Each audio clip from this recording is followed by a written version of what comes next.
Sejam todos e todas bem-vindos e bem-vindas para mais um estudo em nosso canal.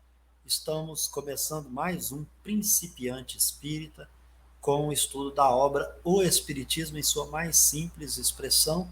Esse estudo vai ao ar às terças-feiras, às 12 horas, na live das 12, normalmente gravados, e é o dia que tem a nossa dose dupla. Nas terças-feiras também tem o estudo de um livro, O Céu e o Inferno. Hoje, com o nosso tema, Laurim, resumo do ensino dos espíritos, livre-arbítrio, ideia e consciência, é o item 6. Pedindo a você que chega por aqui, faça uma assinatura solidária, nos apoie, envie sugestões e críticas no nosso faleconosco@institutorevelare.org.br, contribua fazendo aí trazendo suas opiniões, sugestões, curtindo, compartilhando lá nas redes sociais, através do @Revelar Instituto. Você pode nos encontrar e curtir a nossa página para ajudar nesse campo aí da divulgação também dos nossos vídeos aqui. Sem mais delongas, passar para o Laurinho para falar da importância de estudar essa obra em que traz um breve resumo, mas com explicações tão magistrais de Allan Kardec e Laura Rodrigues. Beto, tudo bom aí com você? Espero que sim, e também com a galera que já está nos assistindo nesse momento, você que está nos assistindo agora. Beto, é muito importante, né, o estudo, quando nós falamos em base, estudar base, a base é fundamental, não tem como pularmos etapas. Compreendendo bem, e o próprio Kardec vai indicar no livro dos Médiuns, lá no seu capítulo intitulado Método, no item 35 especificamente falando, ele vai indicar para os neófitos, ou seja, para o aquele que é iniciante, ao estudo da doutrina espírita, que recorra primeiro ao que é o espiritismo, para que ele tá expresso ali, né, os princípios da doutrina, conjuntamente com o livro dos espíritos, né, e estudar a revista espírita também, claro, com o livro dos espíritos do lado. Então, para o iniciante, estudar o principiante espírito, o que é o espiritismo na sua mais simples expressão, é de suma importância, porque a gente vai retirando alguns mitos. Aliás, a gente não permite, vai permitir com o estudo, mas, claro, não vai permitir que mitos, né, entrem no nosso conhecimento, naquele conhecimento que a gente está querendo adquirir, fazendo com que o nosso estudo ou o nosso entendimento fique certo ponto equivocado. Beto. Muito bom, Laurinho. Vamos seguir, então, em frente, adicionando aqui o item de hoje. No encontro passado, o Laurinho não esteve presente, nós estudamos o item 5, né, onde o Kardec asseverou, né, que desconhece a origem e o modo de criação dos espíritos. Sabe somente que foram criados simples e ignorantes, sem ciência, sem conhecimento do bem e do mal, ou seja, nulidade intelecto-moral. Mas com igual aptidão para tudo, ou seja, detentor, dentre as faculdades que são inerentes à vida animal, também com as faculdades que são especiais, assim, chamadas lá em A Gênese, item 23 do capítulo 11, A Gênese Espiritual, em que ele vai dizer que essa aptidão para tudo é inerente à alma humana, que ela então é dotada das faculdades especiais, razão, vontade, imaginação, entre outras, né, Laurinho? Porque Deus, em sua justiça, não poderia isentar uns do trabalho que houvesse imposto a outros para atingirem a perfeição, ou seja, a nossa base, o ponto de partida é o mesmo, né? E a princípio permanecem em uma espécie de infância, sem vontade própria e sem a perfeita consciência de sua existência. Esses aí são os simples e ignorantes, que, a meu modo de ver, pelo que a gente percebe em O Livro dos Espíritos, questões 23 até a 75, o Espiritismo faz algumas perguntas sobre o princípio inteligente, mas vai ocupar-se mesmo com a alma humana, o homem espiritual, o espírito humano, a alma encarnada, aquele ser de fato que pode ser, né, Laurinho, como a gente estudou lá em A Gênese, responsabilizado por seus atos. E aí a gente, portanto, entra nesse ponto que é a questão que vai tratar aqui do livre livre-arbítrio, né? Deixa eu só mudar o plano de fundo aqui, que a gente estava com o plano errado. Mas, então, seguindo aí, Laurinha, agora eu vou fazer a leitura e passa você o comentário do item 6. Desenvolvendo-se o livre-arbítrio no espírito, juntamente com suas ideias, Deus lhes diz: todos vós podeis pretender a felicidade suprema, depois que houverdes adquirido os conhecimentos necessários e cumprido a tarefa que vos impõe. Trabalhai, pois, para o vosso adiantamento. É esse o objetivo. Conseguireis atingi-lo cumprindo as leis que deixei gravadas em vossa consciência.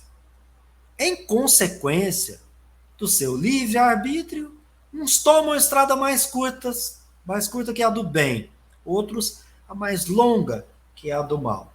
Então, Laurinho, esse item 6, que indica uma dissertação de Kardec, ele está especulando, ele está trazendo uma informação, não foi que Deus disse isso, ele não se conduz como um profeta, na prática ele é o missionário dessa obra, mas aqui ele só está dizendo que se houvesse um diálogo do Criador para a criatura, se daria mais ou menos nesse aspecto.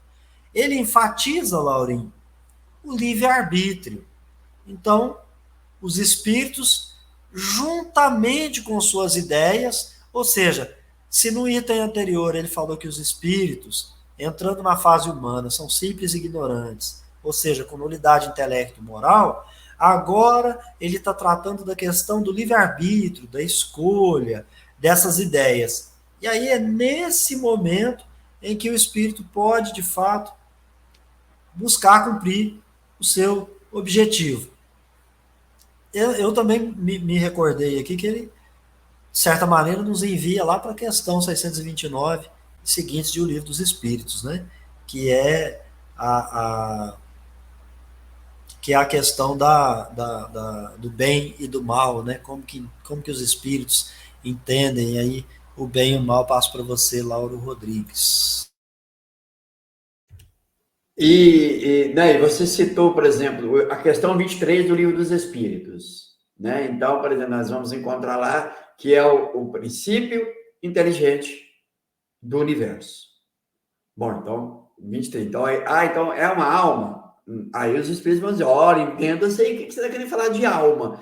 Não vai, né, não vai pegar essa alma aí e dotá-la de todas as faculdades, que ainda não. Ainda é um princípio inteligente que está se preparando, está ali passando pelos seus processos de preparação para avançar aí em algo mais. E depois, na questão 76, então vai definir espírito, agora com E maiúsculo, né? Enquanto lá alguns vão usar o espírito com E minúsculo, mas agora aqui a gente precisa ir para a questão 76, quando vai dizer o que é o espírito, E maiúsculo, o ser inteligente da criação. Agora nós estamos falando em ser, aquele que ele se reconhece, que ele agora tem potencial para desenvolver a sua inteligência, a sua razão, porque a inteligência ela está se elaborando e agora ela chega a um ponto de ele conseguir discernir o certo do errado e, a partir disso, escolher. Aí, agora entra o livre-arbítrio em desenvolvimento. E aí, isso, é claro, é proporcional, livre-arbítrio, responsabilidade, é proporcional ao desenvolvimento do espírito. Né? Uns vão escolhendo melhor, vão avançando mais rápido, outros vão, né, escolhendo, fazendo más escolhas e vão permanecendo nessas más escolhas, vão retardando ou atrasando o seu desenvolvimento. Mas tudo parte do quê? Do ponto zero para o desenvolvimento da inteligência, então agora inteligência e razão, logo, livre-arbítrio, porque ele escolhe, agora ele tem como escolher entre um e o outro, aquele melhor para ele vai escolher. O espiritismo se ocupa nessa fase, em que o espírito agora ele está dotado do senso moral, ele já Começa a ter responsabilidade pelas suas escolhas. Beto, e aí eu concordo com você que o Kardec está dando somente uma ilustração, dizendo o seguinte, olha, é uma lei. Então, todos vocês estão partindo de um ponto, e esse ponto vai conduzir vocês à suprema felicidade. Mas é um trabalho que lhe cabe você, né? Deus dizendo à sua criatura, cumprir na criação do universo, nessa harmonia do universo. Nós só seremos realmente felizes quando a gente cumprir tudo aquilo que nós está aí para nós como espíritos em desenvolvimento. Beto. Muito bem, Laurinho. Lembrando aqui que quando a gente está falando de livre-arbítrio, né, a gente então está sendo remetido a pensar na obra espírita, na fase humana, como você disse, né, em que já se compreende uma filiação espiritual, bem como uma filiação corporal, e até na filosofia espiritualista de Meir de Bihan, conceituar o ser humano como a alma encarnada, no momento em que o espiritismo chega e vai estudar essa mesma alma, só que desencarnada. E nesse sentido, ela dotada de vontade, razão e imaginação, mas depois da centésima ou milésima encarnação, quando pode ser responsabilizada por seus atos, segundo a Revista Espírita de 1864, onde o Kardec traz esse artigo falando a respeito. Né? A gente mencionou as questões aqui que trata do bem e do mal, mas também tem a questão do conhecimento da lei natural, que é o conhecimento da lei divina. Né?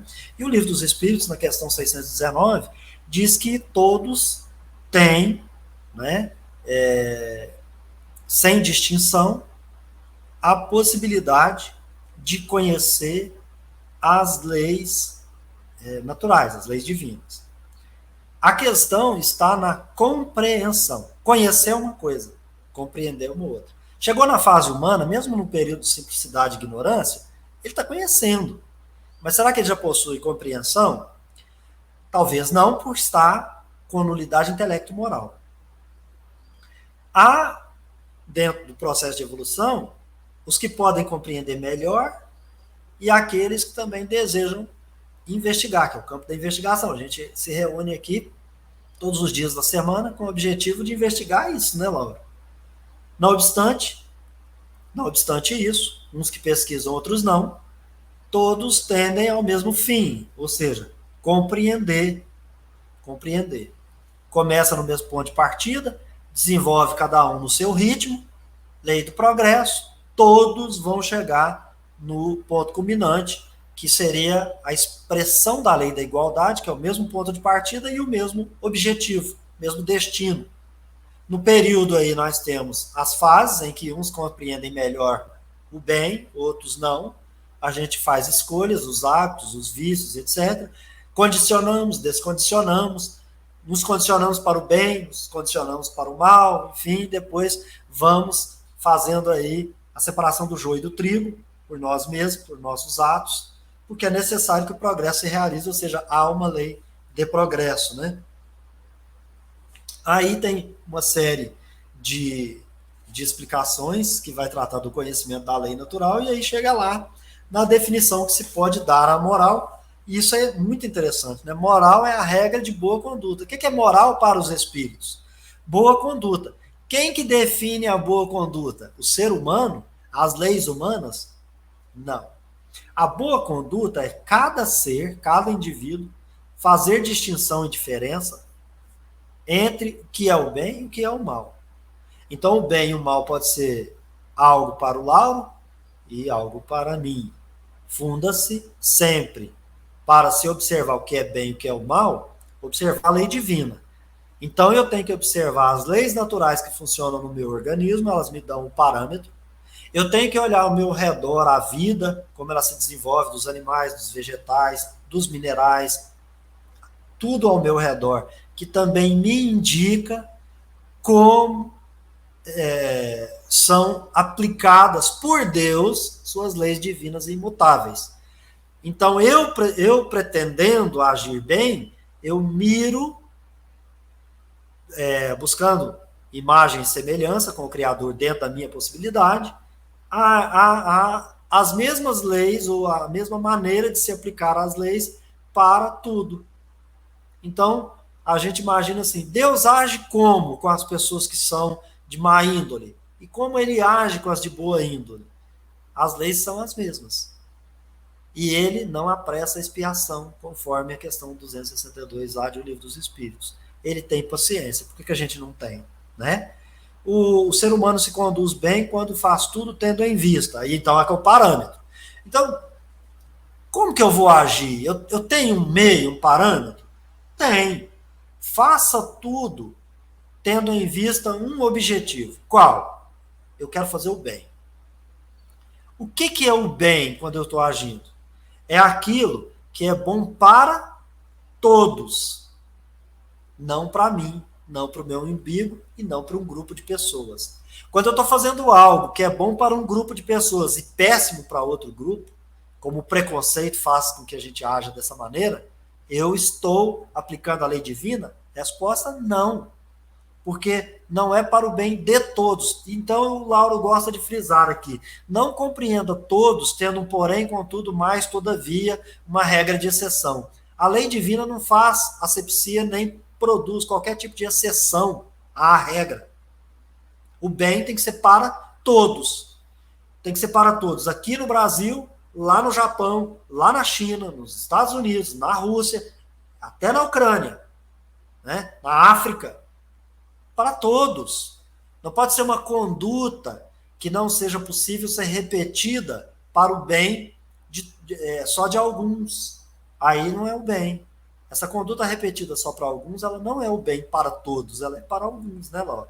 Porque só fazendo bem para todos, o objetivo é o bem, para o bem de todos, coletivo, aí a gente observa a lei de Deus. Né? Aí ele fala da diferença entre o bem e o mal, mostra para a gente que é usando a nossa inteligência, é que a gente precisa querer saber, então tem gente que é indiferente, é o isentão, não quer saber, né? Então seria essa minha contribuição aqui, a gente falando sobre o Livro dos Espíritos.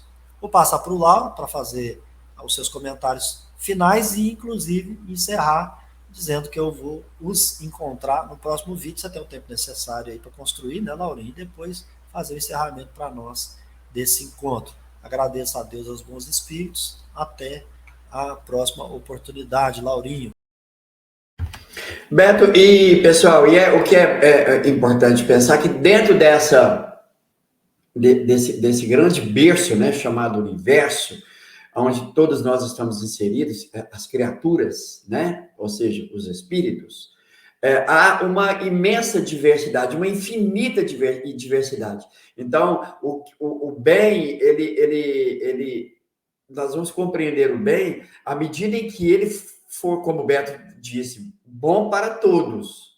Né? Então, tá. Só que, veja, às vezes uma pessoa age no bem praticando determinado tipo de ação, enquanto o outro faz o bem conforme o que ele entende em outro determinado tipo de ação, mas que vai culminar num bem geral. E o importante é isso, é viver em diversidade, respeitar essa diversidade e saber que não existe um bem único como nós entendemos. O bem é faça conforme você entende, conforme você sabe que é bom, que está no caminho certo. E depois a verdade ela só vai, né, ser revelada para nós quando realmente estivermos no estado de pureza.